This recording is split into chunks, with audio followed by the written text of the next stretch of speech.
Okay, hereby call this open session to order. I'd like to ask everyone to please rise for a moment of silence.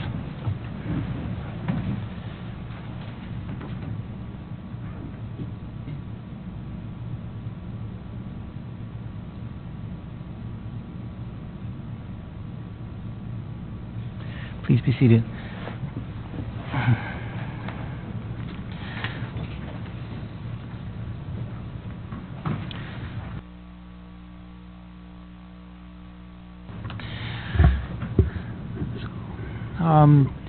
Moving on to item 6, disclosure of pecuniary interest, nature thereof, from council. Seeing none, we'll move on to announcements from council and staff. Councillor Drew.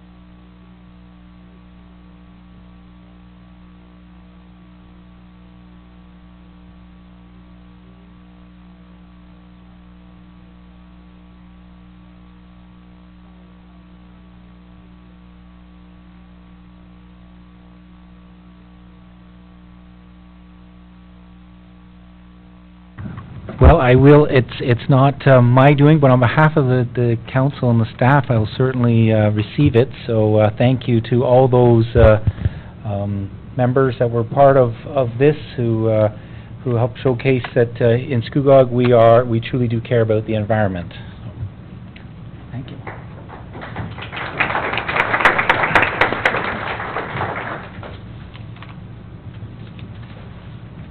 Actually, I'll pass this around so you can. Thank you, Councillor Drew. Other questions or announcements from council? Councillor Guido. Thank you, Mr. Mayor. On Saturday, I had the pleasure of attending the award ceremony of the 50th annual Canoe the Non-Quan event, and I believe I saw Shannon. Yes, Shannon is here. I'd like to commend her and staff for a fantastic event. It was such a well-received, well-attended event, and some highlights from that. Scugog should be very proud that we are the oldest running canoe kayak race in Ontario. It was started 50 years ago in 1969 by the Historical Society as a means to raise funds to ensure that the museum had some funds for its restoration. And there's a gentleman by the name of Alex Lawrence who has paddled in every single race of those 50 years. So we awarded him with a certificate from yourself, Mr. Mayor. And the Brocks and Mr. Arculus were there to also receive a plaque from the Township of Scugog honoring their 50 years of dedication to this. And the Brocks themselves had the largest team of 23 paddlers participate. So it is a wonderful event. So Shannon, to you and your staff that helped run it, thank you very much. It was a great event, and congratulations.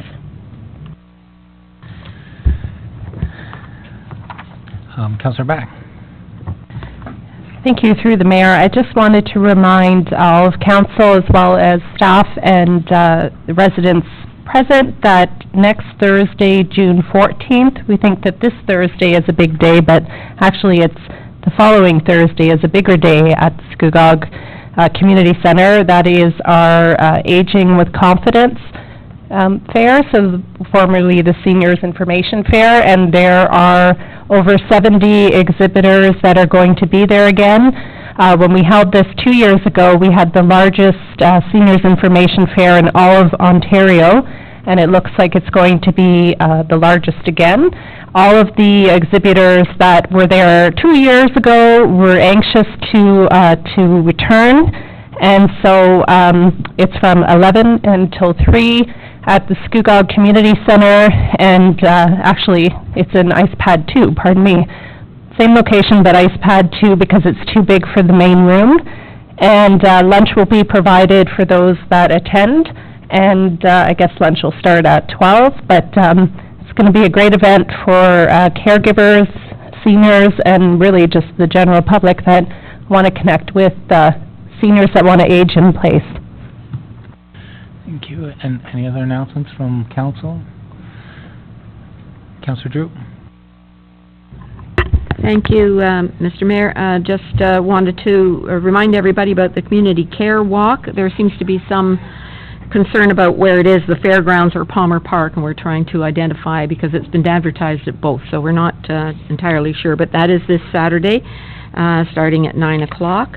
And then the Dragon Boat race is on the 16th as well. We're not meeting again until after that, so that's certainly a very big community event and for worthwhile causes, so thank you. Okay. Any other announcements from council? We've already received a delegation, but it's the Ride for Dad this Saturday as well. Registration starts the night before and the morning of at the Scugog Community Rec Center. I have plans that I am going to ride, but my bike has its break-in maintenance, so hopefully it's out by then. Any other announcements? How about announcements from staff? Okay. Seeing none, we'll move on to the next item 8 on the agenda, which is our presentation.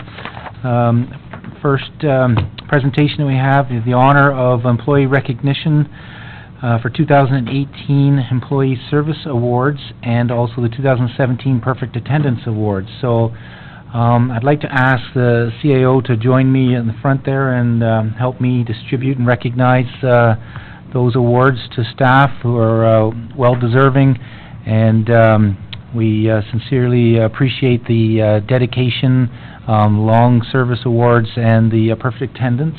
And what we'll do is we'll call up the individual awards here and have individual pictures, but then I'll just ask those in each group by number of years just to stay off to the side. Then we'll have a group photo for each one, and then we'll move on to the next category. So I'll do my best to streamline this. So I will just meet the CAO at the front here.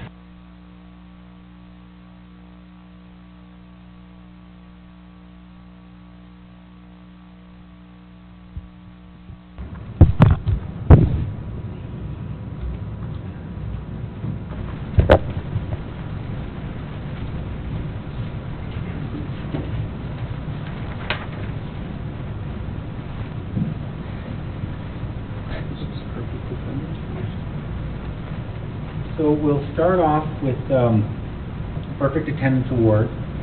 And this one goes out to Randy Freeman in recognition of perfect attendance for the year 2017. So please come forward, Mr. Freeman.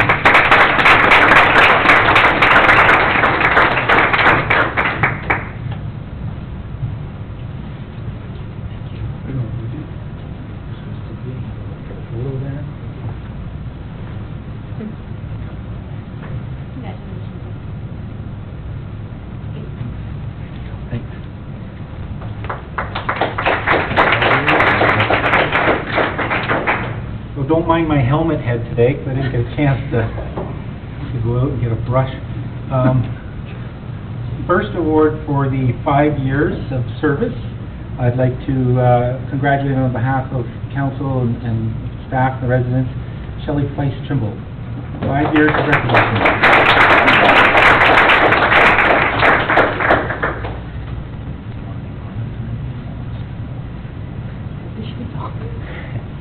Congratulations. Here's your certificate. We do all the 5 years together now? Yeah, but I think you might want to, if you guys want to individual. You want them all? Okay, we're going to do a group with the 5. So. No, over to the, yes. That's good, yeah. Far enough, Phil. Far enough. Next up, we have 5 years of service for one of our crossing guards. We have Christopher Jin. Okay. And I was given a sheet on who was not here. Okay. All right. Next up, we have 5 years of recognition for Luke Puckrin.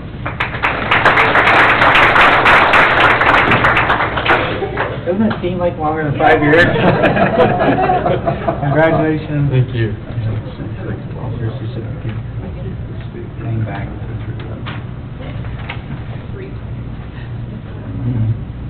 5 years of service for Dan Rowan.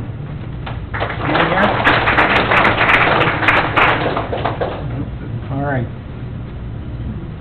Now, he's supposed to be good, I think. Yeah. Next up, we have 5 years of service for another one of our crossing guards, Mr. Robert Smith. Robert here? Okay. All right. All right. Next up, 5 years of certificate of appreciation for 5 years of employment, Township of Scugog, is Kevin Winslow. Kevin here? All right. 5 years. 5 years, come on up.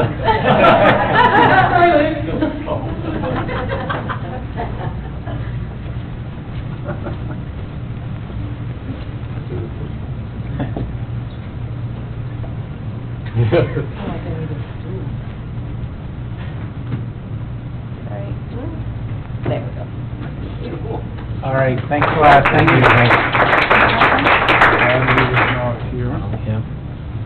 So just, Natalie Lindell for 10 years of service is not here, but congratulations for her dedication. And we have 10 years of crossing guard here for Bruce Staten. Bruce here, yes, Bruce here.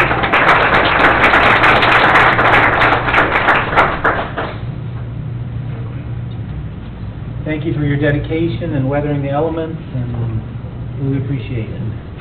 Here's your certificate. Is that the last of 10 years? Oh, might as well stay for the picture from the 10 years. You're in.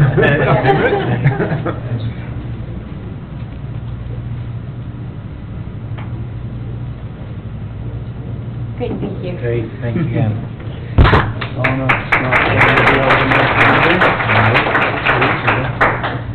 So we have another certificate here for 15 years of recognition, and she's not able to attend, is Shauna Cornish. Okay, so we have another certificate for 15 years of recognition of employment in the Township of Scugog to Mr. Fred Collins, who's here.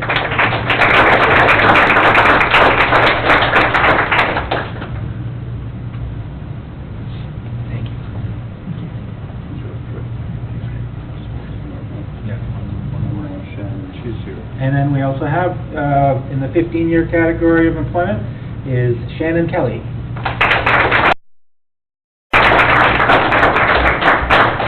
Okay, neat little gold statue, right? Congratulations. Good job, Shannon. Thank you. Take So a that's picture. 15 years for the picture, yeah.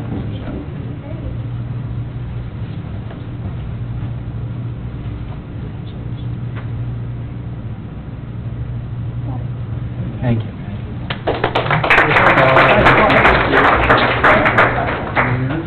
So, also, I do believe is not here, is 20 years of employment with Township of Scugog, is Chris Carr.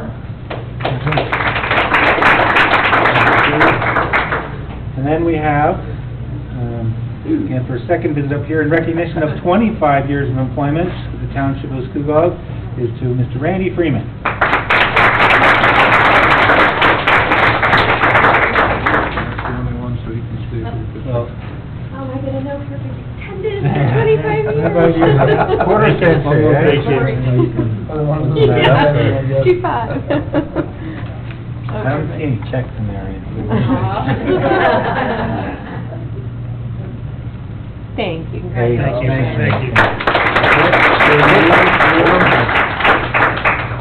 All right, here we have the next milestone in recognition of 30 years of craziness, no, of employment. The Township of Scugog is, and thank you, and your dedication is to Ms. Diane Knutson.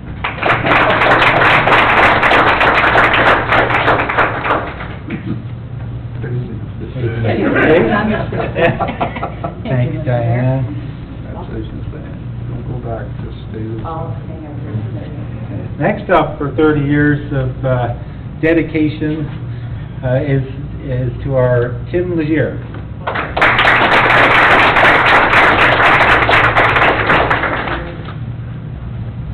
And thank you very much for your dedication and long-standing commitment.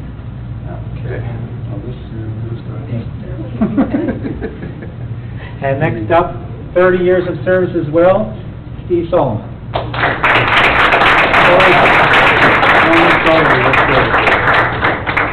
Is it craziness or is it, proudness, right? Great proudness. Silence is a virtue. Oh, for you. Silence. Pictures can't. Pretty neat, though, like I said, my grandma has 60 years. She's still working for the township. Oh, So wow. I'll see if I can beat that. Yeah. Congratulations. Okay. Thank you. Congratulations, guys.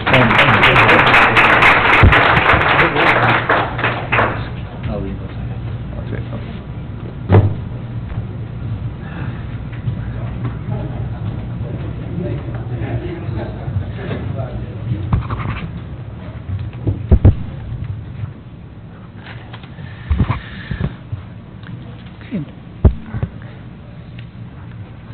Next up, we have item 8.2 of the agenda. We have Brock Youth Center delegation with Lois Shaw. And while the recipients of the awards leave the room, we'll just get set up here for the Brock Youth.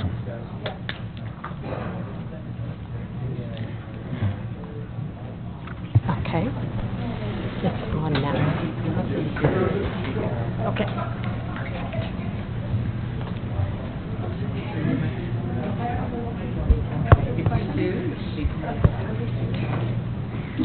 Welcome, and just make sure the button is pressed flush, lights up sometimes, so I've been told it's on. perfect. Okay. So, Mr. Mayor, council, staff, and guests, thank you for the opportunity to be here today. My name is Lois Shaw, and I've brought Jasmine Rushman with me. She works at the Brock Youth Center as well. So, the attraction and retention of youth in rural Ontario is a key piece to rural economic development. And in North Durham, which Brock Youth Center works with youth throughout North Durham, 17% of the people living in North Durham are between the ages of 15 and 29. And so that includes, as you know, the townships of Scugog, Uxbridge, and Brock. Of that population, those who have gone on to pursue post-secondary education, be it college, university, or trade school, nearly 20% of those youth who have furthered their education are either unemployed or underemployed. And so with the current Canadian unemployment rate being at 5.7%, when there's that kind of disparity between youth unemployment and unemployment, they know that different strategies need to be used. And so, as the Brock Youth Center, we're a charitable nonprofit organization, and we rely on funding from government sources, sponsorship, and donations. And we are currently working under some funds with the South Lake Community Futures Development Corporation and a RED grant with the Ontario Ministry of Agriculture, Food, and Rural Affairs. And in the development of those proposals to go to those two funders, we really focused on the strategy from the Durham region and their strategic plan, and particularly a vibrant North Durham, with their focus on creating a vibrant future for youth, the entrepreneurship, and building strong rural identity. And so, what we have developed, so we are not a typical youth center. Our focus is on entrepreneurship development, employability skills training, startup business support, and the building up of social enterprises. We recognize that one of the greatest economic barriers for youth is the lack of transportation. And so we have become a virtual organization in that we travel to the communities where the youth are to run our programs rather than sitting in one place and expecting them to come to us. We do appreciate Brock Township and their offer of space where we can meet once a week for staff meetings, and Brock High School has given us space where we can store our stuff, and staff can go in that area when we are in the school. So what we do, and we run business idea competitions, and this was the 5th year that we ran one through the high schools, and we thank the council members and business members of Scugog who have participated as judges over the years on our panel of judges, because it has been challenging. Some tough decisions have had to be made. And so this year, the staff that went into the 3 high schools discussed entrepreneurship to over 1,300 students between the 3 high schools. So they've been exposed to the idea of entrepreneurship, or have witnessed the pitch competitions. So pitch competitions were held in each of the 3 high schools. A total of 21 business ideas were brought forward, and it is incredible, some of the ideas that came forward. Of those ideas in each high school, 2 winners were chosen from each school and then got together for a final competition at one of the high schools, at Brock High School, with a $1,000 cash prize for the winner for them to use to build their business. And so we have a 1-minute video that I would like to show you, if we can just get that to work. If it goes to the next slide, we'll just continue. There we are. Can you hear that?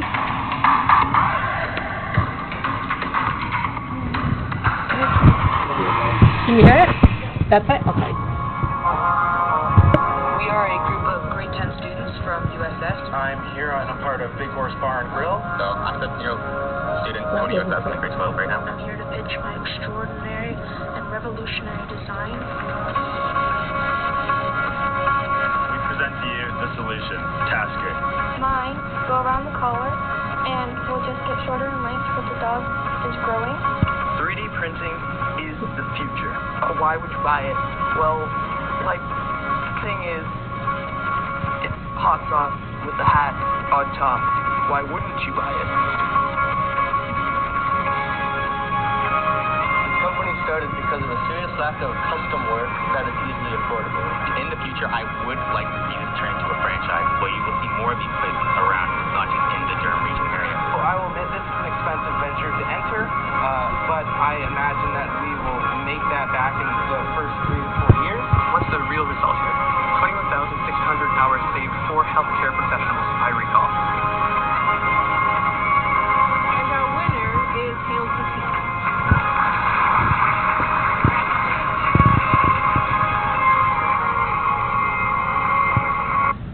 Okay, we'll move on. The audio and the visual were not in sync, but there were some tremendous ideas that were presented. And not all of them were winners, but a lot of them were winning ideas. And we would like to be able to work with some of those students. Often when their idea isn't a winning idea, they think, well, it's not going to work and it's not going to go anywhere. We would like to be able to pursue working with that, but that's probably another grant and another day. But recognizing that entrepreneurship, starting out in high school, gives these young people the idea that they can do something, and they work at developing their business plan, marketing plan, financial plan, and learn how to pitch their business idea to a panel of judges. And taking that experience, we this year added on programs for 18 to 29 years of age, and this was the first year we ran this in the 3 communities. We had 10 business ideas that came together, and 6 finally pitched in the final competition for a prize of $1,500 to help build their business.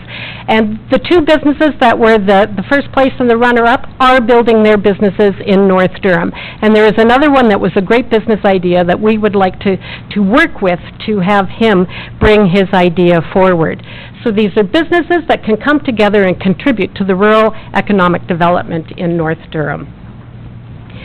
But we recognize that not every young person that has a business idea is ready to start out on their own. And so we have developed some social enterprises where a group of young people can come together, learn the skills of working in a business.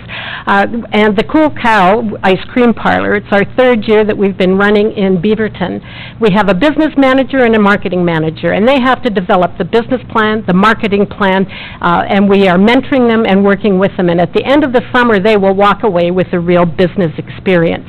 And so it's not just an idea of, or a job of schlepping ice cream for the summer, but it's a real business experience. And even the younger people who are working in that shop, they talk about profit and loss at the end of the week, and what is it that we can do to improve our bottom line? How can we provide better customer service? So it's a learning experience in that particular social enterprise. We have some other social enterprises that we hope to work on in the future, and again, they are funding dependent. In the fall, we want to hold a hackathon where young people come together to create a software application focusing on youth mental health and wellness, and then build a social enterprise, a group of young people coming together to build the business plan, marketing plan, financial aspect, and to run that business, and again in North Durham. North Durham really is an ideal location for a lot of those kinds of businesses because it's not that far to the heart of Toronto or to Durham, and yet they can live in North Durham and pursue that type of business. So this is our Brock Youth Centre staff. There's 3 of us. We have 2 part-time young women working with us, both of who are born and raised in Brock Township. Vanessa Coote manages the EDGE program for young people 18 to 29 years of age. She comes from an entrepreneurial family. They've had family business that's gone through several generations, and she brings an experience from starting to work in an entrepreneur situation at quite a young age. With me, Jasmine Rushman, and some of you may recognize Jasmine as she was born and raised in Port Perry, and she is a metal artist who actually is also an alumni of our Entrepreneurship Development Program. And Jasmine did not realize that her metal art could become a business until she went through the program. And she has a very successful business going, and I'll let Jasmine speak to that. You have to turn on your mic. In October, I was actually invited to do my first art show in New York City, so I'm really excited for that. But it wouldn't have happened if I didn't go through the Brock Youth Centre program, and they set me up with a business plan and helped me to develop that. And I know there's some judges who were there that year, and I won the semifinals, so of course they made a great choice. But yeah. So, starting in the high school program, even though not all of those students go on to continue their business as Jasmine did, we do have several that have built successful businesses even from high school. But we know that they've been exposed to entrepreneurship. They know the importance of contributing to that rural economy and the value of remaining in rural Ontario. And so our ask and intention of coming to, we are going to be going to the 3 councils, the township councils, as well as to Durham Regional Council, is to just sort of create a greater awareness that we are working in all 3 townships. Even though we are the Brock Youth Centre, we started in Brock, but we realized the importance of collaboration and working together in the community, and that even though each of the 3 communities are very different, we share a lot of commonalities. And so we also were looking for collaboration in the way that if we come, when we're running programs in Port Perry, if we could have access to space without having to use some of our precious funds to be able to, having to rent space. And also, when we are applying for funds, to have that collaboration and support through letters of, you know now what we do, and that we are reaching out to all of North Durham, youth in all of North Durham, from the ages of 15 to 29. Our program is growing, our offering is growing, and some exciting businesses are starting to build. If we're open to questions, Great. If anybody has questions. Thank you very much. It's very, very interesting to me. I have a few questions, but I'm going to come back to mine after council have a chance. So start off with Councillor Kett, and then we'll go to Councillor Guido. Thank you. I was a judge too, with Martha at the back. You mentioned that you had financing accounting for all the business plans and that. But do you bring in financing programs as well that are available to them? We have people come in to do some of the accounting. Now, we will probably run further workshops with that group that went through initially. Being our first round with that particular group, we realized they're more ready to learn some of those particular aspects. Yeah, I was meaning more the programs. For software. Not the accounting. Okay, yes, I know you do the accounting, and the business plan. I'm just saying as far as provincial programs, federal programs, anything, programs like that, are they brought forward to the students, I guess? Yeah. Like other programs? So other programs for them to... No, I mean finance programs. Finance programs. Like financial grants or... We inform them as to the different kinds of grants that are available. some of them, Okay. right? So we do talk about that. The other thing is, it might be advantageous to you, Counselor Guido, Counselor Watton, and myself are on the EDAC, on the tri-EDACs for the Brock, Uxbridge, and that, when they meet, that might be a good to get together with them, because they're always looking for some successful situations. Yes, so yeah. For a presentation there as well. Okay, thank you, Mayor. Thank you. Councilor Guido? Thank you, Mr. Mayor. And Jasmine, I still remember your pitch story, how you had indicated that as a young designer, a young artist, you had asked or approached galleries and they had turned you down. And without an organization such as the Brock Youth Center and this entrepreneur partnership, you wouldn't be where you are today. So I think that is a huge testament to what you guys do for our youth.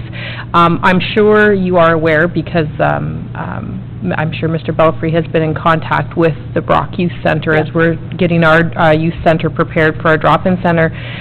Would this be an appropriate space, Mr. Belfry, for them to utilize if they needed that kind of drop-in Port Perry face? Through the mayor to the councillor, I think it's something we can pursue and sit down and have some more conversation about. I think themes are very similar, and we are looking at the space. Right now, we're very preliminary in what the space will look like. We're right in the middle of just developing it, but I think this is something we can sit down as staff with the Brock Youth Center and see what we can do here. So. Wonderful, thank you.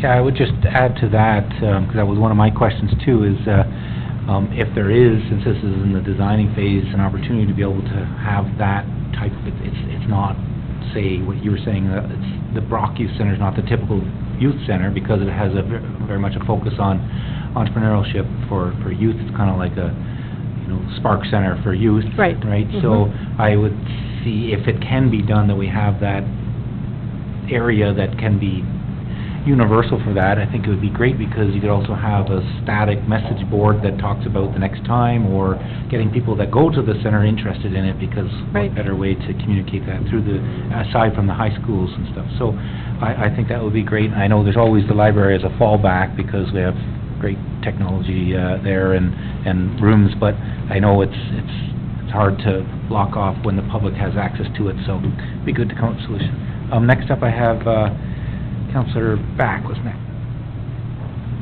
Thank you, through the mayor, and thank you for coming. I have formal business background training and education, and when I graduated, going to start businesses and having to go to banks and them saying, well, what's your business plan, what's your financial plan? Ironically, commerce and business degrees don't actually give you a course on business plans, setting up businesses, entrepreneurial. I mean, it has every other aspect, but it doesn't have that, and that really would have come in handy, deer in the headlight again, looking and saying, what is a financial plan, what is a business plan? So you're giving these youth a huge leap, even before they're probably continuing their education, which, I mean, you feel proud of that, because I would have loved to have had that 20-some-odd years ago going in. With regards to space, I'm suggesting as well, perhaps our CAO speak to our CEO of the library as well, because I know she's very interested in this type of initiative as well, and that could be a separate, I think both locations would work hand in hand, because one could be more of a one-on-one meeting, and another could be more of a brainstorming, fun exercise in a more public space.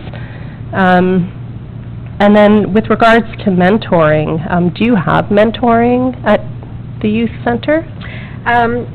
We actually initiated a specific and deliberate mentoring program with the 18 to 29 year age group this year, and we got local business owners to come together with the young entrepreneurs and set up like a speed dating format. So each business owner had to give their, 2-minute pitch about their business, and then in a speed dating format, the young people had the opportunity to talk to every business owner, and it was a variety of businesses, so that they got the perspective from the whole spectrum. We haven't specifically introduced mentorship in the high school program, but that's something that we're going to discuss because that was so successful with the 18 to 29 age group. And I think it's important for the business community as well. And we've met some great mentors through the judges in the panels that are actually a great network, and I think it's good for the students to learn to network and to have that connection with business owners. So If you do set that formally up, I'd love to have your contact, because I own a couple of national franchises, and I have quite a lot of experience in all the ups and especially the downs. Okay, be it excellent. Training, getting your business plan, getting your financing, hiring, training, all of that, and then marketing. So I'd love to offer. Excellent. Thank you. Next up, we have Councillor Somerville.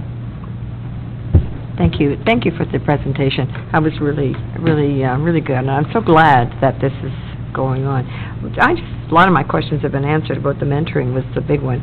But how do you actually reach out to make sure that you encompass all of the youth? This is a big deal. That going to high schools is one way, but there's a lot of kids out there that are looking for entrepreneurship and are pretty lost in this big world. So how do you actually reach out to them? Well, that's a very good question, and to reach out to the students in the high schools is that's an easier task because it's a more focused group. It depends on the number of classrooms that Jasmine was in the high schools, the number of classrooms that she has the opportunity to speak in, because obviously she doesn't reach every class. It depends on the school schedule and the teachers. I guess some teachers probably feel entrepreneurship may not apply to their students. We did find it challenging to reach that 18 to 29 age group in particularly Uxbridge and Port Perry, and that also is sort of one of the reasons why we wanted to speak to the councils to sort of bring a greater awareness of what it is that we're doing, and if there are some suggestions on how we can reach that particular age group, it is a little more challenging. Yep. I just completed my diploma in small business and entrepreneurship, so I obviously talked about it in those classes, and got people from there as well, but like Lo said, it was challenging in Port Perry and Uxbridge, so we're looking to expand. Yeah, we're looking to build, we're brainstorming, so if anybody has a contribution to make, we would love to hear that. That's good. Thank you. Next up, Councillor Drew. Thank you, Mr. Mayor, and thank you very much for your presentation. It was excellent. My question had to do with space as well, and a number of my other questions have been answered, but how much space do you need, and what do you actually use the space for? Like, is it small space, big space? Currently, so the 18 to 29 age group, there is maybe between 12 and 15 young people. We need a space large enough that we can run a workshop type of setting with that age group. We would like to, as I mentioned, the high school students have great ideas, but often just let them drop. And that sort of a space would probably be large enough, but we would like to have somewhere where we could have these young people come in and still talk about their business idea. There was particularly a young man from Port Perry who I would like to introduce him to an angel investor. I think he has an idea that really could move forward. So we want to have the space where we can initiate some of those conversations to sort of provide that support. Some of them need additional help in building their business plan, just some workspace. So it's not a large space that we're looking for. It's more of a small group kind of networking and workshop type of space. Well, I would suggest if it's more of like a one-on-one, the small little meeting rooms that face the lake at the library would be great. There's no charge for that. Yes, we've used those for staff meetings, And of course, if you're looking for the Rotary Room for the larger groups, you can always apply to the Grants Committee here in the township to offset the funding for that. And that's a great cause, so. Great, thank you. You would be eligible, I believe, so. Okay. Wonderful, thank you. Good luck. Thank you very much. Councillor Watton? Thank you, Mr. Mayor, and thank you for your presentation, and that's awesome, Jasmine, about your New York invitation. I have an idea, and I don't know if you've considered it, and I know that we often talk North Durham and building our programs in collaboration with each other. So, has there been any consideration of perhaps creating the same entrepreneurship program by people that, in collaboration with all three organizations, so that you could go possibly to the region and ask for funding, so that you have, say, just like the Cool Cow. So one summer, these students create the business plan, the marketing plan, the financial plan on how to build this entire program for yourselves, so that, and then you could go possibly to the region and say, we want to expand this program for the 18 to 29-year-olds. This is what our business plan is and how we plan to attract these people and so on and so forth. That's my 2 cents. Thank you. No, and the other comment would have been, again, on the drop-in center and more directed to Mr. Belfry. I know that the two are very different, but I think that working in a collaboration or partnership and allowing for the space to be used one day a week at a youth center would help engage more people in that aspect. So I think that we should be sure to not forget about it as we develop our own youth center. Thank you.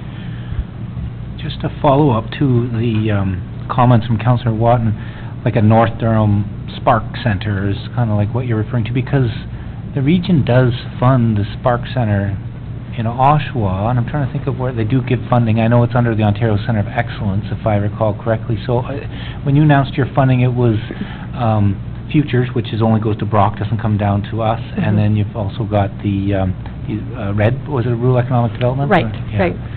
Is that in conjunction with the Futures, where it multiplies the funds? They're a cost share, so you need to have the 2 grants in order to get either one of them. So has there been discussions with the region, or?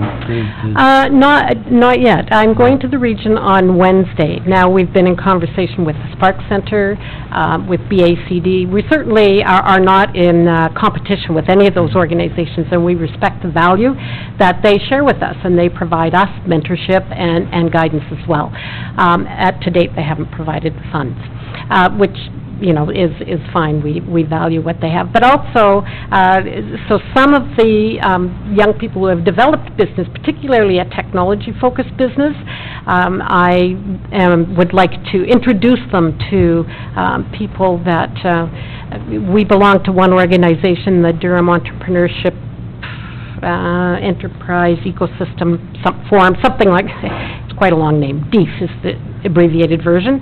And so there are some people, angel investors and technology-based people, funders who develop for the technology, particularly in that organization. And I would like to introduce some of the young people to those individuals, because they would provide them that additional guidance that may be specific to a technology business. And so we do work with both Spark and BACD in that regard. Right. Collaborate with them. It would be nice, I mean, I could envision a Made in North Durham syndicate of angel investors, and that way you've got a better chance of it rooting here in North Durham and staying here, as opposed to then going off, because I even felt that at the visitations I've had when Dennis Croft was there and at the Spark Center, there's there's just still a competition between which municipality that successful business is gonna root, and so it would be, sad to see them being poached away from North Durham. Obviously, you want the success of the, proprietor, but, the other comments I had were, the, on-demand transit. So I know Brock is a little bit different than Scugog Uxbridge, but are you fully aware of the North Durham transit strategy so that it can be relayed to, people, youth and entrepreneurship and transportation available to them? I have, actually, I'm not really familiar. I've heard that, is that in place, or is it It is in coming? place, It's so in Cole's place? Notes version, just so you can have Okay. it, because even on the website, it's not as clear as what it should be on Durham Transit. It has a link for North Durham Transit Strategy, and it is in place Monday to Friday. I think Saturdays are not on board yet, but they should be coming soon, where somebody, as long as it's, I believe, before 2 p.m. the day before, can book an on-demand transit pickup and drop-off at the closest transit line and reverse. So it's designed for people that know whether their appointment's going to be or they're commuting or Right. doing something, that if they look at the map, basically all of Uxbridge outside of the urban areas and all of Scugog, they have access to this on-demand transit service, which is not being utilized, and it's because I personally believe it's just not it's not properly communicated out to the residents to know that's there, and in the far corners of the municipality and rural area, they can call ahead and get into town or have mobility, or it would work well with, setting up if you're, instead of always having to be mobile, even if you're being mobile into the towns, still they have to get from their rural property if they're, say, whatever, in the northeast corner of the municipality, and it's difficult for them to get there here and back. So that's just a point I would suggest pulling that document off the Durham Transit website. Also, judges, I really was sad I couldn't make this year. I've been trying to make the judge when that was one of the days I was chairing the region, and I couldn't leave early for that. So, and unfortunately, my term of council will be done for the next one, so if there's ever a business spot or something like that, if you have that, keep me on the road if you're interested in that. Absolutely, we will. You're on the list. Okay, hackathon I think is great. My son's going off to computer science, and whenever I visited these computer science schools, they have hackathons everywhere, and it seems like hackathons, like especially Waterloo and major hackathons in San Diego, etc. I mean, a lot of these great success stories are coming out of there, but they're starting it so young with these ideas and ability to program. So I think that's a great initiative. And then there was also an update, or I was looking for an update on, was there any communication between yourselves or further communications on that group that was trying to put a youth-focused center in each of the 8 municipalities in Durham Region? And I'm trying to remember what that was called, where they were looking for a municipal space and they wanted to... Right. We were actually in communication with them last summer. We had just found out that we got funding for the program, and they came to us about 3 days before they wanted to start it, and it was in July. Yeah. So the timing wasn't ideal for us to be able to even reach the young people, especially the 18 to 29 age group. And so that didn't sort of come to fulfillment, so. Timing was an issue with us when they were coming right before the summer and they wanted the spots, but I was just thinking if this money was allocated there, it would be nice if they could just, partnership agreements and achieve the same thing and give you the money and run it here. That would be great, but... Wouldn't that be nice? I'll hold her back, I think that's fantastic, and I absolutely would be willing if there's anything or ideas, because I feel like I have a serial entrepreneur background, and I think that it's good to give this stepping stone to the people that are interested, especially those daunting things or things that maybe they're a little intimidated on, whether that's outside of, say, the business plans and the training. There might be just some perspective of somebody that's just, whether they're in this community or in the North Durham or some tax strategy or something. So no, I would be very much in support of lending a hand wherever I can, and I probably will have a bit more time on my hands in the next 6 months. So, Okay. Councillor Watton and Councillor Drew. Thank you, Mr. Mayor. I'm not sure if this is the time, but I would like a motion to be considered that the delegation's request be referred to staff and that this council can come up with at least some space for them in the interim until such time as our youth center, if that were to work, or, rather than just, I'd like to give them some more reassurance that we can provide a space for them one day a week. Okay, So my motion would be that we refer it to staff to come up with a space make a space available for them for one day per week. So let me just see if this was captured right, that the delegation be received and refer to staff for consideration and to accommodate space in the interim? Yes. Well, so we have a mover, Councillor Back, I just seconded, you wanted to comment? Yes, and especially, I would assume in the summer is a great time to get a lot of especially the younger scale, I don't want to say kids, but they're not young adults. It's summer and you want them to be constructive and can we not, isn't it my understanding that the library has, how many days of a month? Is it once a month that the library is allowed free of charge for the Rotary Room or the boardroom, or is it once a week? I'm thinking, top of my head, I'm thinking 2 days a month, but and if the CAO could coordinate with our CEO if there's no team building with regards or training to staff, if they're not using it, that at least for the summer, because that's I would think that's your sort of high volume time to really catch those kids that are, young adults, that are looking to do something constructive during the summer and maybe guiding them to what they're going to do in the fall or even in a January tuition-based entrance for a school until such time that we have a concrete, because that won't cost them money. Okay, well, that can be added as a direction to the stuff, but there wasn't any changes to the motion, so it was, any other questions on the motion? We want it read out, pre-read? All right, okay.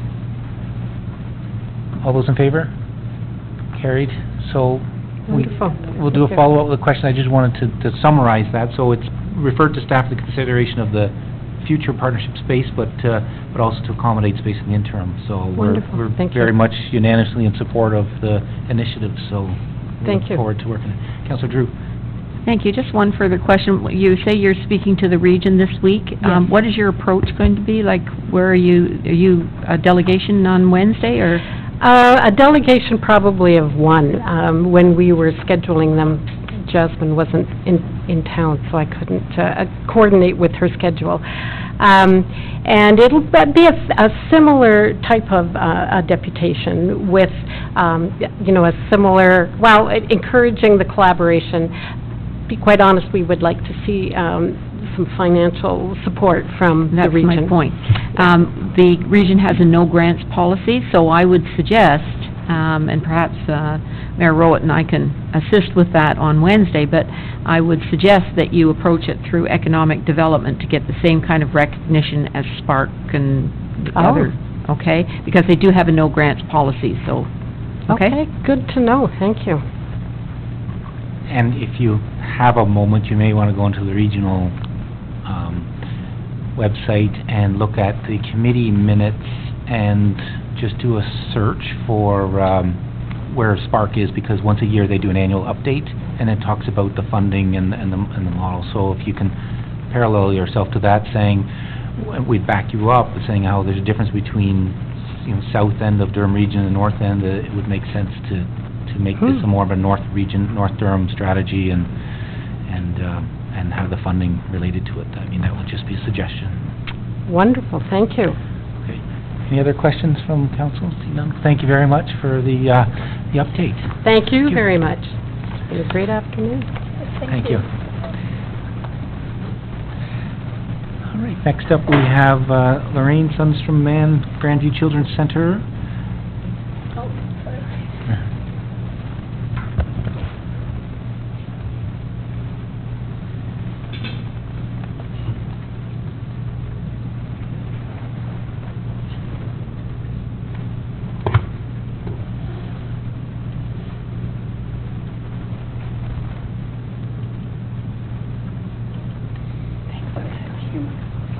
Okay, thank you.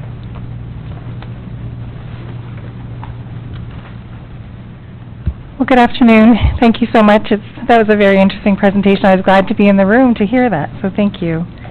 So I have 3 objectives today. The first is to thank the council for your ongoing support, and in particular, your support when I was here previously to the Ontario government that resulted in Grandview's project being approved. Also want to update you on our capital build progress, and finally provide council an opportunity to be involved in our project. The last time I was here, I gave you the facts about Grandview and our programs and services, and today I want to remind you about those services by sharing with you the stories of some of the Grandview kids that we serve. So this is Matthew. Matthew was born with Down syndrome and a congenital heart defect called AVSD, or atrioventricular septal defect. He had surgery to correct that defect at 5 months old. All of this caused significant delays in his development. Matthew is nonverbal with low tone and low fine and gross motor skills. He attends speech therapy, occupational therapy, physiotherapy, therapeutic recreation, and the ABA, or Applied Behavioral Analysis program at Grandview. I just realized I hit my slides too fast. That's Matthew at the top. On the bottom is Owen, and Owen was diagnosed at 15 months with Kleefstra syndrome. It's a microdeletion on the long arm of the 9th chromosome, and he is only one of 300 people in the world with this disorder. His parents were told that he would never walk and that he would never talk.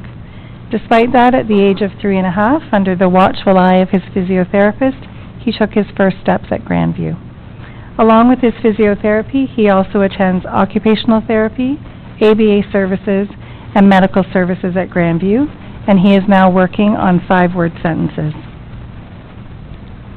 I'll tell you a little bit more about each of the boys. Matthew is now 9 years old, and he's been a Grandview kid since he was 2. He's happy, friendly, determined, and he loves going to Grandview Children's Center.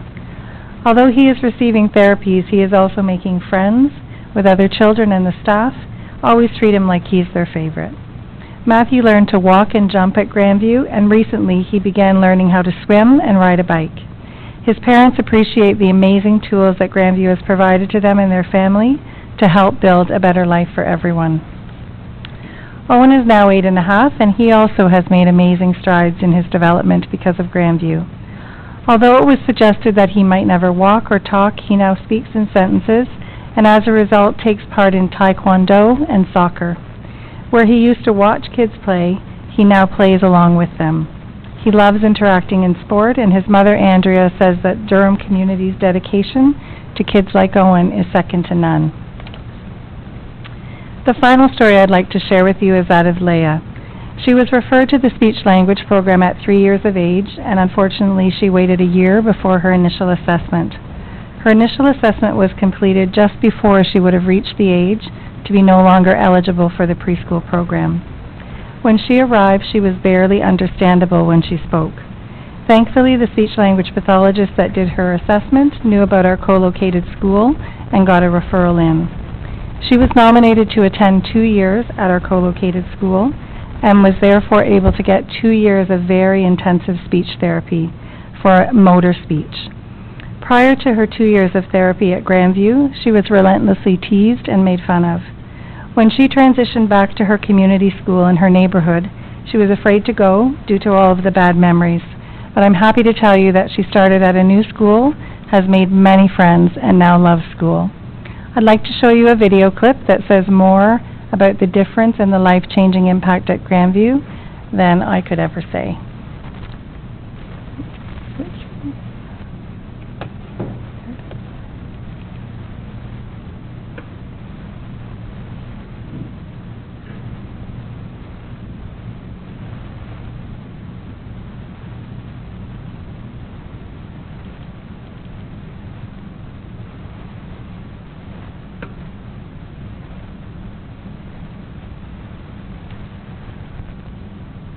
my tech skills on display for everybody. Here we go.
So that's quite an impressive difference that she was able to make. And for children like Leah who come and have very intensive services early with us, we probably never will see her again other than social visits where she's able to tell us about the successes. Other children come to Grandview and they stay with us right until they transfer into the adult system, but it's a perfect example of somebody who needed very intensive services in order to then go out into her life and just have a tremendous experience. I don't know how to get back to my slide deck. I'm trying. Sorry? Thank you. Thank you very much. There we go.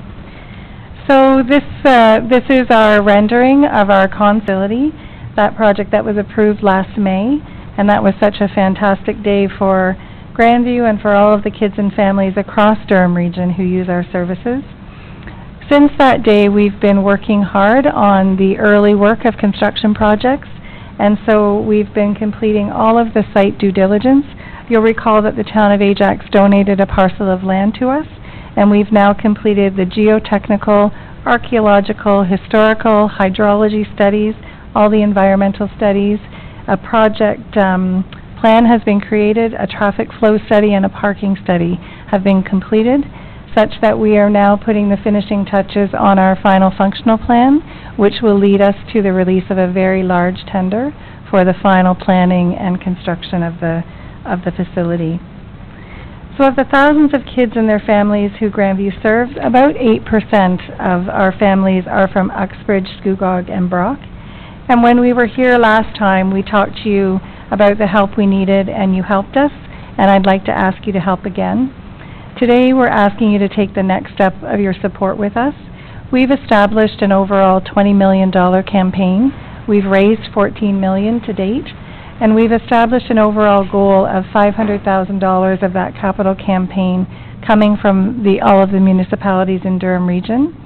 We removed Ajax from the calculation because of their generous land donation of over $1 million. Scugog's share that we're asking you to consider is based on the number of clients served, and we're asking you to consider a total of $15,000 over 5 years, or $3,000 a year over the next 5 years to support the project. We're asking you to help our kids and your kids by contributing this amount to the campaign. So far, Whitby has committed $120,000, Clarington has committed $100,000, Pickering has committed $80,000, Uxbridge has committed $15,000, and Brock has committed $15,000. We have an active request in front of Oshawa for $175,000, and they've referred that request to their budget committee. The contribution that we requested from each council was based on a percentage of clients served. I also want to assure you that we are maintaining the site that we have in Port Perry in the School of S.A. Cocker. It's been tremendously successful having that satellite, such that our physician now practices every Friday at that site, so that families are not having to travel into the south of Durham for those services. We'll be maintaining, with our new facility, 3 satellites. Of course, here in Port Perry, we'll also be maintaining our Clarington satellite, and we'll maintain our satellite at the Ability Center, because that site serves our teen and young adults, and it's just proven to be a very effective environment, not so young child friendly, but really it's a lot cooler to work out at the Ability Center than to do your therapy in a room with Dr. Seuss on the wall, so that we're going to maintain that for the teens. So that's basically the update, the request, and I'm really happy to answer any questions you might have. Well, thank you very much for the update. We'll make sure that... Excuse me. I have a conflict here, financial interest in this. Pecuniary interest? Yeah, sorry. Okay. There was nothing. Okay, just, next time just say pecuniary interest, and then I would stop what I'm saying. So the nature of it is financial? Do you need more than that? Okay. All right, so, yeah, financial nature of it. Councillor Kent? Oh, okay, family member works? Okay. So, sorry, I was started with Councillor Guido for questions, and then Councillor Drew next. Thank you, Mr. Mayor, and thank you very much for your presentation. We saw what we have going for the older youth, but for our young children that need the help, it's invaluable. I have many friends whose children have either been through the program or are in it right now, so I truly thank you. My question is, the other 2 northern municipalities that have committed to the $15,000, did they commit all up front, the $15,000, or are they doing that over a period of years? One is doing it over a period of years, and the other was going to have some conversation about what was the best approach for them. Okay. And so we haven't heard how they're going to do that yet. And is there a preferable method? Not at all. Not Whatever works. We understand that everybody that probably sits before you is asking for money, and so we have the opportunity working with government over a 5-year period works just fine, if that works for you. Thank you. And if I may, my question is to our Director of Finance. From a budgeting perspective, clearly we haven't budgeted for this. Is there a preference that you have, and where would that $15,000 come from? To you, Mr. Mayor. Well, it's not currently allocated in our operating budget, so unless council wants to direct it from a reserve, that's how it could be proposed. Financially, probably over the 5 years is probably a lesser issue from a budgeting perspective. that's up to council, how they want to Thank you. proceed. Thank you. And when it is appropriate, I'm prepared to make a motion. Next up, Councillor Drew. Thank you, and I'll second that motion, I'm sure, when you make it. I know you do wonderful work. I've been to the facility in Oshawa, and it's very rewarding to see those kids progressing. And I know that you say you've raised $14 million, and I know there's a lot of interest in the facility and in your project throughout the region. I also know that there is a major fundraiser coming up for you next year in town here, and probably Uxbridge as well. I don't know if you're aware of it, and I won't... I don't think I know about that. Well, I won't announce that publicly, Okay. but that should probably Fantastic. exceed our donations, but Wow. anyway, good luck to you. Thank you. I'm very excited. I know you have a long waiting list. How long is your waiting list? Right now, we have 3,400 kids waiting. It's the longest it's Yeah. ever been. I always say to people, though, what worries me more is not so much the number, it's how long kids are waiting. Exactly. So if we had that many, and I could report that the wait time is decreasing, but unfortunately, kids are still waiting a long time. We do triage, and so children like Leah who present unintelligibly and have this opportunity for a quick intervention would get in ahead of another child in terms of triage, but still waiting far too long. It took her a year, and you heard how difficult it was to understand her. Yeah. It is a shame because the best learning years are 0 to 6. Yeah. And you don't want to miss that opportunity. So do you feel that waiting list will be gone when this is built? So as much Or advocacy very, as very we short? did getting to the yes for the construction, we are also advocating as strongly for the appropriate operating budgets to not have a waiting list. Across Ontario, wait times are a normal experience. Kids get referred and they wait a couple of months. So we feel that kids in Durham should have a similar experience, and we've put a budget proposal in front of government to demonstrate what kind of an investment it would require to bring our experience the same, and we hope that they are going to consider it. They do not want us to move into this building and still have a waiting list. So I'm very hopeful. Well, good luck Yeah. to you. Thank you so very much. Councillor Batt. Thank you, through the mayor, and thank you so much for the services that you provide. To me, Grandview is the gold standard of therapy for children, and I'm sure you see more than we do, but to see the success stories, you must go home every night both sobbing, but at the same time fulfilled. Yeah, I always say I have the best job because where my office is right adjacent to the atrium where the families come in. So the stories and the kids are there. Kids run into my office all day. It's impossible to forget why I'm there. And so it's really a very happy place. If there are tears, they're tears of joy because we are so honored to work so closely with families and share in their successes.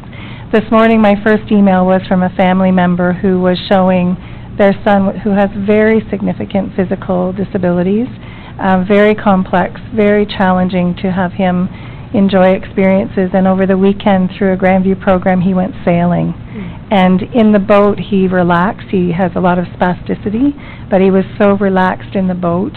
And in fact he fell asleep in the waves. So it was just, you know, what a great way to start your day. How can you have a bad day when you start that way? So it's just so lovely. Well, you need So to thank know you. that you've made, you and all of your staff, the whole facility makes, differences in families' lives that, beyond what you can even imagine. I know even this small town, so many children actually do attend. I know personally in my daughter's school, which is very small, quite a number of children, but one in particular who has had challenges. I've known him since he's 3. To see him go from braces and he runs the track and field, he's on bikes, he swims, he rides horses when they do the horse program, and nothing sets this child back. And I think that your program not only gives the abilities, but also that I can do it. And as much as their bodies may not want to do it, to get that drive and confidence, you're preparing them for life. So I too would support what I would assume is Councillor Guido's motion wholeheartedly. Thank you very much. Any other questions? All right. So, back to Councillor Guido. You wanted to make the motion. Yes, Mr. Mayor, I'd like to make a motion that the Township of Scugog and this council support your request for financial contribution, and that, I don't know if I can leave it open-ended, that it's based on if the Director of Finance prefers the 1 year versus the 5-year contribution, but that we support that. Okay. Looking at Director of Finance, if you prefer it to be the format of it.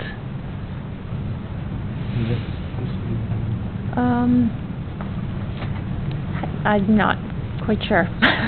We can refer it to the treasurer for the Okay. best means for it. Yeah. So just to clarify, the delegation be received, and that the request, sorry, could you make sure the clerk has it? Do you need it reread? Sure. That the request for $15,000 for Grandview Children's Center be supported and referred to the Township's treasurer for inclusion in the Township's operating budget. Is that sufficient? Okay. Okay, that's good. Seconded by Councillor Drew. Any questions on the motion? Seeing none. All those in favor? Carried unanimously, so. Thank you so much. And I just realized I was not sure about the connection, but I've just figured it out, and so I think he said granddaughter. Did he say granddaughter? So, if you have not followed our social media, Twitter, Instagram, Facebook, there's an incredible talent coming out of that family line that does that for us. So, thank you. And I apologize I didn't figure that out ahead of time. Thank you so much. Great, thank you. Yeah.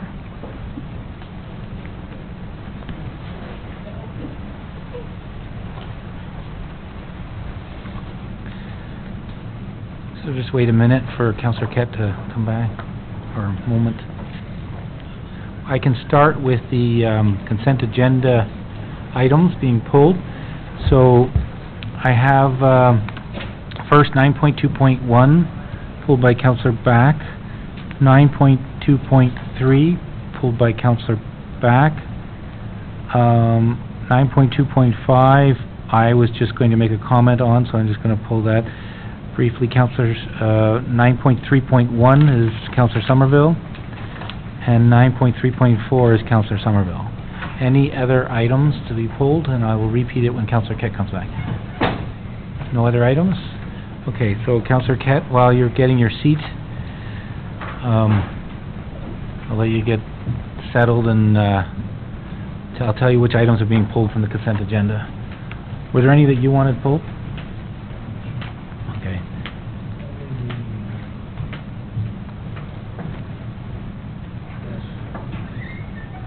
You're good? Okay. I need a mover and seconder for the consent items to be approved, save and accept these items. Moved by Councillor Watton, seconded by Councillor Back. All those in favor? Carried. First item, Councillor Back, is 9.2.1, the Ontario Main Street Revitalization Initiative. Thank you. Through the Mayor, this question is to our Director of Public Works, Parks and Recreation. First off, thank you very much for this. This is lovely to see when we have funding from other sources than the levy.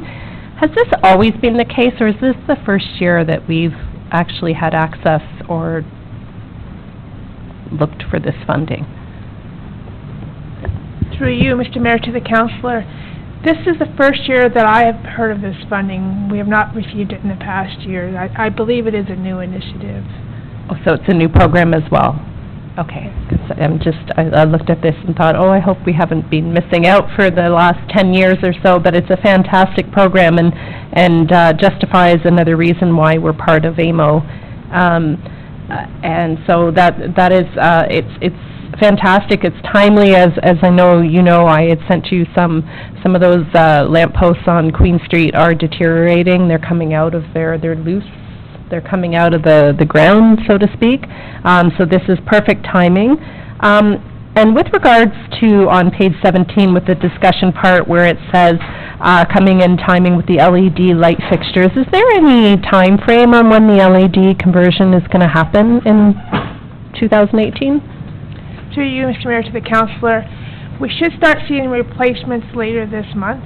The decorative ones might be a little bit later, but we expect that they will be done this year. Perfect, because I know I've had, and it's a little bit of a sidestep, but I know I've had a lot of people commenting that there's a lot of work being done around this township in the last couple of weeks, and it really looks like, you know, everything is just falling into place and lots are getting done, so I appreciate this. Thank you. And I failed to, Councillor Back, you had already moved that, seconded by Councillor Drew, who's up next to speak. Go ahead, Councillor Drew. Okay. Thank you. I'm delighted to see this as well. And what I'm particularly pleased about is the collaborative effort in coming up with the project, working with the BIA senior staff and your staff. So kudos to you. Great job. Thank you. Any other questions from council? I just have one quick one to the director. I know this is the lamp post, it's the LED conversion is already through the other funding, but I just wanted to highlight that if there's any sort of collaboration that can be done with exploring the smart city lights in the downtown core, especially since if this is money for adding to the decorative side of it, that if you could pass along to Mr. Arsenal or between yourself and them to see if there's opportunities to work with some no-cost pilots, which I know that there are willing hosts there or willing providers or the current provider, to just see if we can have maybe it work alongside of this deployment that and add some of these smart city initiatives. So yes, Mr. Mayor, we will look into that as we look into the post to see if that's something we can do or work with someone to put smart technology on them. Yeah, because it could be just this smart bulb. So there's so many, smart is such a vague term, so if there was an opportunity to have that at the same time, if you're finding a supplier has also a smart version of the post, then maybe we can work on a pilot or something together with them and a dozen poles or something on Main Street to try it out. So, thank you. Any other questions? Being none, all right, it's been moved and seconded. The recommendation, all those in favor? Carried. Next item pulled was 9.2.3, temporary delegation of authority by Councillor Back. I have Councillor Back moving it, the recommendation, second by Councillor Watton. Councillor Back? Thank you, through the mayor. I have a number of concerns about this. It's sort of been bothering me for a little while, but this particular year more so, with the delegation of authority with regards to the dollar amounts. It's in my opinion, 25,000 over or under budget is excessive, and the dollar amount has been steadily increasing from the beginning of this particular council. 2016, our limit was 3,000. 2017 limit was 10,000. You know, I think, again, in my opinion, we should keep the numbers and the policies from last year, keep it status quo to that amount, and indicate that 10,000 is the limit of council delegation, because we have a fiduciary responsibility to this township. It's our duty. I have no issue in the summer to be called back for a special council meeting, or perhaps if other council members thought that that's not the case, perhaps we should have voting by proxy with email if there's some sort of issue that comes up. I also have an issue if there's multiple contracts that could be in excess of 25,000 during the summer. You know, if there was something that was abnormal or an emergency came up, there is language in the Municipal Act to cover that, and so you know, there's no question here with regards to trustworthiness of our staff or the competence of our staff. That's not the question here. It's the responsibility of council, and I believe that that should stay with council. So I'm very uncomfortable with the 25,000, as I stated, or just with one of three, the mayor, treasurer, and CAO, any two of the three being able to sign off. I really do think if it's over the 10,000 limit, we either do an emergency meeting or we do a voting by email, because ultimately, it comes back to us. That's why we have government, that's why we have a council, and that's our responsibility. So I wouldn't be able to support this dollar amount. I'd like to see it amended.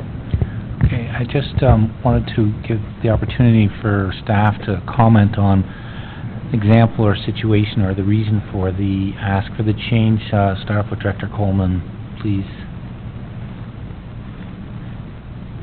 Thank you, Mr. Mayor, and to the councillor. So this year's a little bit different. There's two recess periods. There's a summer recess period and then the election recess as well. It just gives staff just a little more flexibility to deal with things if they come up. Now, I can't see us doing multiple projects that are $25,000 over because we just don't have the budget to do that. So if something comes up and council isn't available, it allows staff to proceed with things, but keep in mind that we do still have to report to council at the end of that period. And that we have professional people here that are only going to do things if it's really needed and if it's the best interest of the township to do it. I believe last summer, I don't know that there were any awards during the summer period. So it just gives flexibility if something comes up.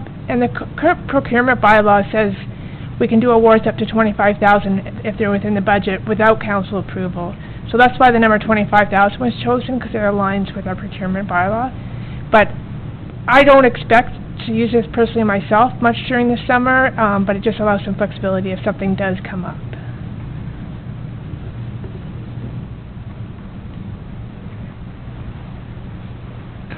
Through the mayor, I think Ms. Coleman's explained it quite well, and I'd like to also just reiterate that staff will be reporting back to council in two instances, one in September and one after the election period. And we're just trying to keep business moving, and I just also reiterate we will be responsible and respectful. As you know, when we've had contract awards over the budget, sometimes we've sent them back. We don't think they're proper competitive bids, so we will evaluate that, and only in the instance where we think it's a responsible competitive bid would we proceed with an over-budget award. So I think there are checks and balances here where two have to sign, and we need to report back to council. If council didn't think staff handled this properly, I'm sure you'd let us know at that time. Councillor Bass? Thank you, Mr. Mayor, and I appreciate that, and I can understand the reasons for this. And as I said, there is no lack of trustworthiness or competence of our staff. We have a very professional staff and very responsible and conservative staff. However, as I say before, this ultimately lies on council's responsibility. And we do have an approved budget. We do go through the rigmarole of approving a budget, and those approved items, line items, don't need our blessing. And in a sense, if they did, like sometimes when we have contracts that come up that were in the budget and they come here, I can see where this could have an instance where the mayor and a senior staff member sign off on budgeted approved items. But on items that are not in the budget, that were not vetted through council and do not have council approval, I think it's really our due diligence to be able to be accountable to our taxpayers and say, listen, we approve this. Reporting back to us after the fact, we're the ones that get the blowback. We're the ones that get critiqued. And so I really feel strongly that if it's something that's not a line item approved by council in a matter of 6 weeks, so to speak, in a summer, that nobody cannot come back for a council meeting, or we put a caveat that we can actually vote by email, we're all available by email. And just to have that, this is what government is. This is why we're here. And I feel very strongly about that if it's a non-budgeted approved item, that 25,000 is way too much. So, CAO, Mr. CAO? Yeah, I should have added, and just wanted to remind council that this covers the 2 periods, so some of the scenarios that you've brought forward, Councillor Back, would fit during the July and August timeframe, but wouldn't fit after September in terms of holding a special meeting or getting council approval. So we do have to run the business from October, November, and into December until the newly elected council is, takes declaration of office. And I just talking to the clerk, and it's not permitted to vote by email. So then may I recommend, and I can understand from the September or the October lag until December, that this be sort of a one-off in those 4th year of a council. I wouldn't want to see this is every year. I can see the special circumstance of having sort of the lame duck status, or just the fact that perhaps this council can't award contracts at that particular time, and I can understand that. But for the summer, I would like to see that then this council gets called back for a special meeting. You need 4. So this is, obviously the election is a one-off, but even this approval for the summertime, it's just for this summer, it's not going forward, right? It's brought forward every year, and it has a timing on it. But the amount has steadily increased, as I stated, just in this term, each year. But I think I'm not comfortable with that amount. Was not being utilized, so it's there to assess, which we're taking recommendations from staff on what an appropriate number is. Circumstances may not be utilized, and remember, it's 2 of the 3 have to sign, so it's the treasurer and CAO, or treasurer and myself, or myself and the CAO, so those 2 people signing it will be part of that report when it comes. I understand that, and I know all 3 are professional and trustworthy. If we were to do for the summer and fall for just this year, I would need to see that one of the 2 is a member of council, being mayor. Okay, I see what you're saying. Because we do have, we answer to the people. That is our job. That's why we're here. All right. So let's come back to that, because might be other items. So I had Councillor Drew is up next, and Councillor Kett. Councillor Kett? Thank you, Mayor. I'll reflect Councillor Back's. My wording on that would have been to have the mayor or deputy mayor, and like one of mayor, deputy mayor, or one of CAO, CFO, because who knows who's on holidays, right? The other thing I wanted to make a point of is that why would we be worried about the fall? Because it's not lame duck unless it's 75% not returning. Is what? We don't even know until January. I mean, people could change their mind as well and run again. Thank you, Mr. Mayor, and through you to council. The fall period is after the last council meeting. It's not reflective of lame duck status at all. The temporary delegation of authority is because there's no council meetings as of October 2nd until November 30th. So that's what that delegation is for. It's not regarding the lame ducks possibility. I do think that 25,000 is a bit high, but I don't have an issue as much as that if we at least had one person on council as one of the 2. I think that's good. Okay, other questions from council? Okay, so just going back to adding the mayor or deputy mayor and CAO or treasurer. Yeah. Does that capture it? So that you have, it's going to be mayor or deputy mayor, and CIO or treasurer. Councillor Back? I think you need to be a stickler. Can there be wording in there stating of the special circumstances due to the lag time in the election, so that going forth next year, this isn't just automatic, so to speak? I think it says right in the motion, the first part is temporary delegation of authority bylaw, 2018 summer recess and 2018 municipal election recess. Be received and related to delegation of authority, 2018 council summer recess and 2018 municipal election recess. Be brought forward for adoption. So, Mr. Clerk, did you want to clarify something? Thank you, Mr. Mayor, and through the council. The bylaw does have an expiry date on it, so as of the December 1st, because the delegation is until November 30th, it expires in any case, so the bylaw becomes expired and null and void at that point in time. Councillor Watton, are you okay with adding that? Okay. The mayor or deputy mayor and CIO or treasurer. Okay, any, Councillor Kett? Just to that end, would it be, or delegated? I think it's captured. If somebody's Okay, acting mayor, good, they're going to thanks. take on the spot. Yes, exactly, thank you. Any else? Anybody else? Seeing none, okay. The motion as friendly amended. All those in favor? Carried. Okay. Next up we have is 9.2.5, which I pulled. Councillor Somerville, you're on the sheet as moving the recommendation. Need a seconder for that, for the Councillor Drew.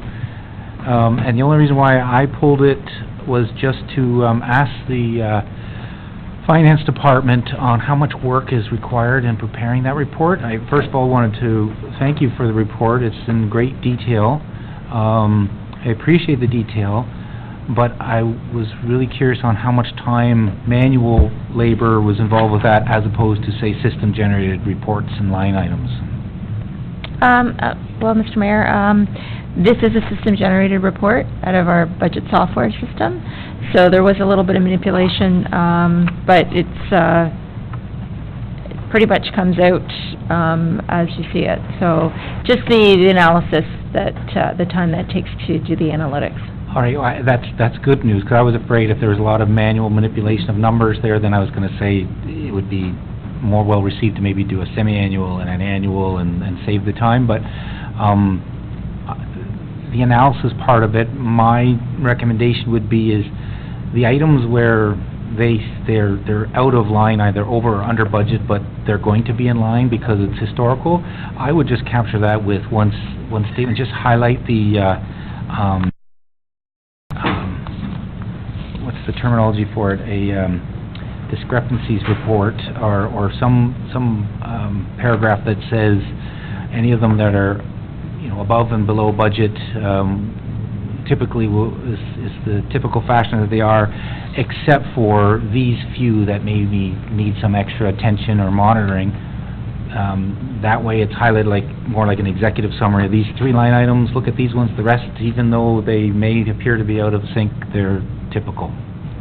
I'm just saving time, what I think, because I ended up going through the lines and then I started finding myself questioning, analyzing stuff, and then I see the answer in, like, attachment 2 is very detailed, so I don't know, I mean, it's very transparent.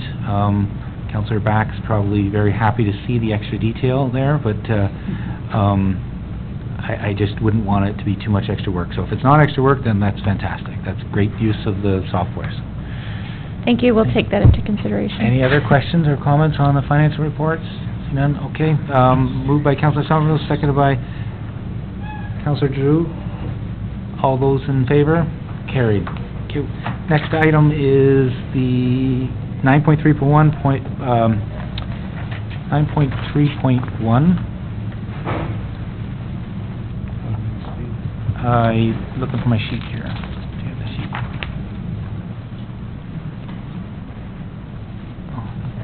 Under correspondence, 9.3.1, moved by Councillor Somerville, pulled by Councillor Somerville, moved by Councillor Somerville, seconded for Councillor Guido. Councillor Somerville. Thank you, Mr. Mayor. I only just had a question about this. Is there an issue with this in Port Perry on 7A Highway with the Traffic Act? I'm just wondering whether there are people whether there is a speed speeding to the school zones there? Does anyone know offhand? I don't, Director Coleman, I don't know if you heard the question, was, go ahead again. Go ahead. No, I think you Okay, can rephrase it. okay, sorry. I'm Director Coleman, I'm just wondering if this is an issue, with the the Highway Traffic Act, for the 7A highway, whether people do speed through the school zone there, and whether we should endorse this or not. That was my question. I don't know the answer to that, sorry. That's why I'm wondering whether we should endorse this automatic speed enforcement, especially seeing as how we have a highway through our town. Councillor Sommer, let me maybe add some context to it. So this was a result of the Chief of Durham Regional Police was doing annual update to Durham Regional Council, and then in the past there was a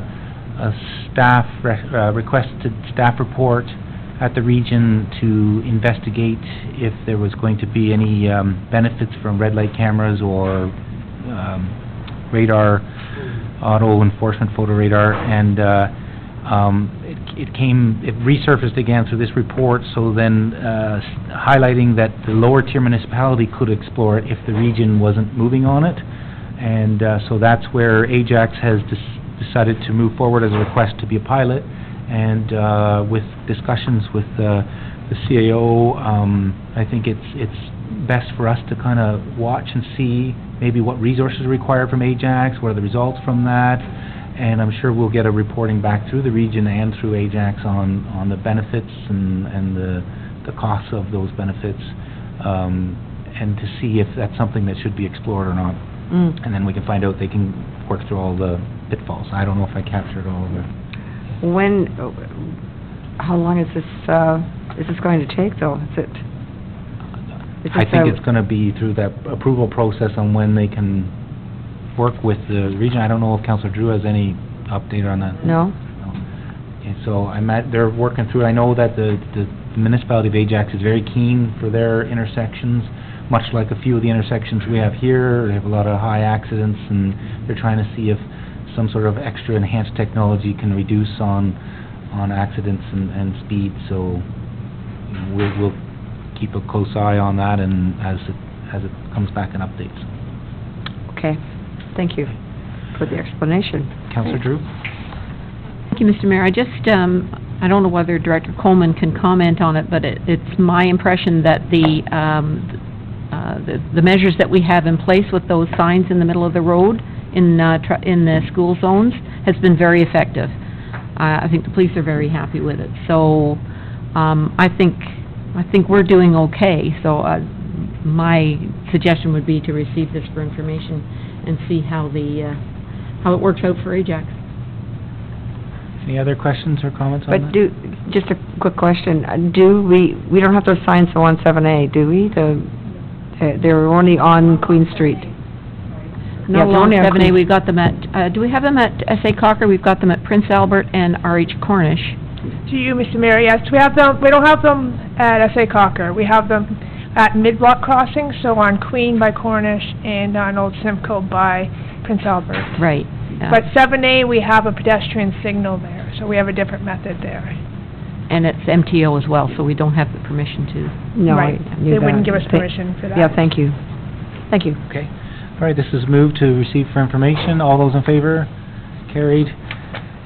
Next item pulled was 9.3.4, moved by Councillor Guido, pulled by Councillor Somerville. Are you seconding it too? I'll second it. Sure. Councillor Somerville? Yes. I have to agree with this one. I think we need to remove the tolls on Highway 412. I don't understand why it was put on, neither. It might have been just an oversight. Maybe they just decided that because they did the 407, they could do the 412. But I have to agree with the Highway 404s, all the 400s, except 401 and 407, why they put a toll on 412. It's only a very short highway. It goes nowhere, and it does take commuter traffic, and I really think that we should endorse this one. Okay, and I failed to mention, Councillor Guido had moved this as an amendment, so I'll read it to council so that you can decide if you still want to second it, Councillor Somerville. It was that the correspondence regarding tolls be endorsed, so it was changed from received, and that a letter be sent from the mayor to the Ontario provincial party leaders.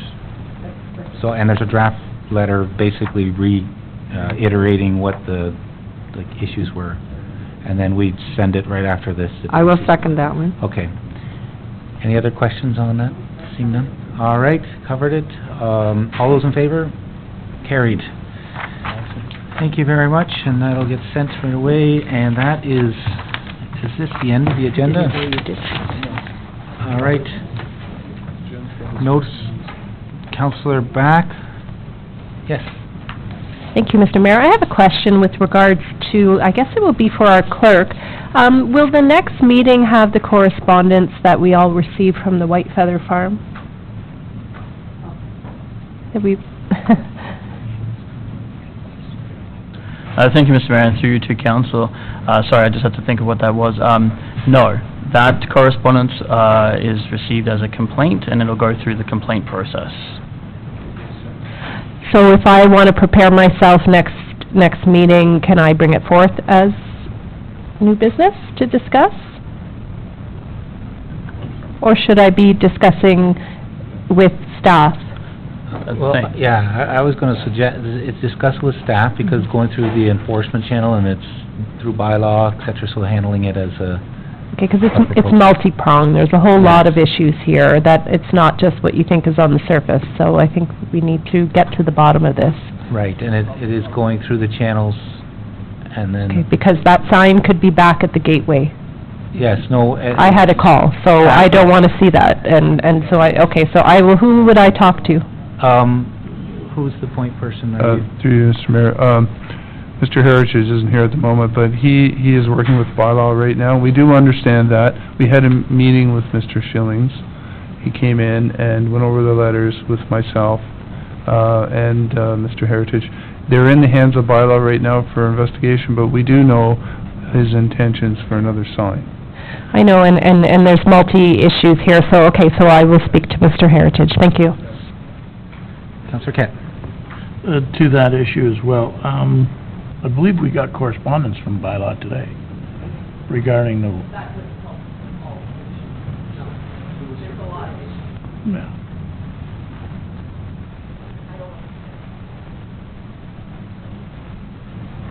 Okay, so any other items, new business? Okay, seeing none, we don't need a closed session, so I have moved by Councillor Guido that we adjourn. I need a seconder for that. Moved by second by Councillor Kett. All those in favor? Carried.